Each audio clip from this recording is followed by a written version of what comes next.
এটা ঝিঙা, এই ঝিঙার খোসা ছাড়িয়ে নেব। আর এটা ঝিঙে, এটা আমি আলু দিয়ে বড়ি দিয়ে একটা সবজি বানাবো, নিরামিষ সবজি, আলু ঝিঙে পোস্ত। আলুটা ছাড়িয়ে নিচ্ছি।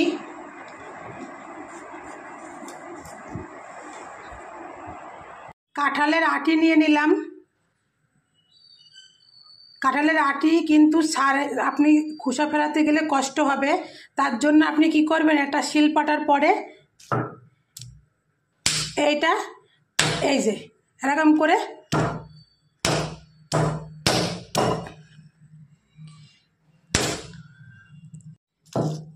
নোড়া দিয়ে ছেঁচে নিলেই আপনার খোসাগুলো সব জলদি জলদি একদম তাড়াতাড়ি করে উঠে যাবে। এই যে এইভাবে খোসা হয়ে গেল ফেলানো সব তাড়াতাড়ি করে। বড়ি ভেজে নেব। বড়িটা ভাজা হয়ে গেছে, তুলে নেব। আপনারা যে কোনো তেল দিতে পারেন, আমি সাদা তেল দিচ্ছি। আর আলুটা দিয়ে দেবো। তেজপাতা 4-5টা, পাঁচফোড়ন, গোটা জিরা, কাঁচা লঙ্কা, পাকা লঙ্কা দুটো মিলে 4-5টার মতো দিয়ে দিলাম। ওই আটিগুলো দিয়ে দিলাম, কাঁঠালের আটিগুলো দিয়ে দিলাম। একটু নাড়াচাড়া করে নেব।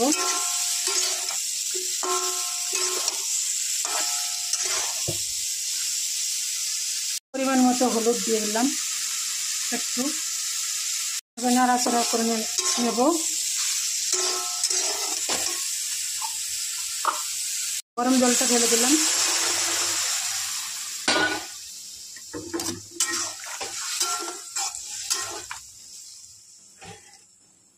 হলুদ দিয়ে দিলাম, স্বাদ মতো নুন। এবার সিদ্ধর জন্য একটু ঢেকে দেব। এবার বড়িগুলো দিয়ে দেব। একটু সিদ্ধ হয়ে গিয়েছে অনেকটাই,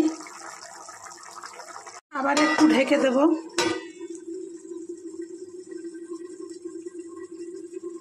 সম্পূর্ণ সিদ্ধ হওয়ার জন্য ওয়েট করব। পোস্ত, দেশি বাদাম আর কাজু বাদাম 3টে মিলে আমি একটু বেটে নেব।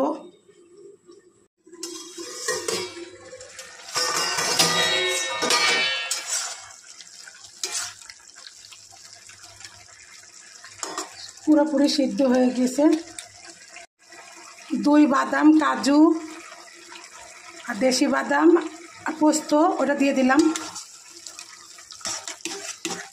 আর হাতে বানানো মশলা সব রকম দিয়ে ওটা আমি দিয়ে দিলাম।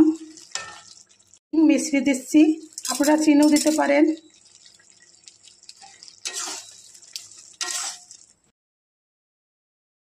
পরিবেশনের জন্য একদম রেডি। আর আমার এই রেসিপিটা কেমন হয়েছে আপনারা এভাবে ট্রাই করবেন এবং আমার চ্যানেলটিকে সাবস্ক্রাইব করবেন। সাবস্ক্রাইব করতে ভুলবেন না। লাইক, শেয়ার, কমেন্ট আর করে বলবেন যে দিদি খুব সুন্দর এটা নিরামিষ তরকারি। এটা যে কোনো ভোগেও করতে পারেন, কিংবা বাড়িতেও কোনো নিরামিষ খাই যারা, তারাও করতে পারবে।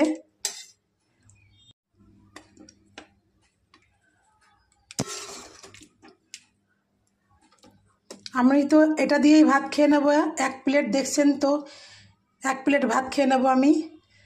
আমার চ্যানেলটিকে সাবস্ক্রাইব অবশ্যই করবেন। আমার চ্যানেলের নাম হাই চন্দনা ইউটিউব চ্যানেল। সবাই ভালো থাকবেন, ধন্যবাদ।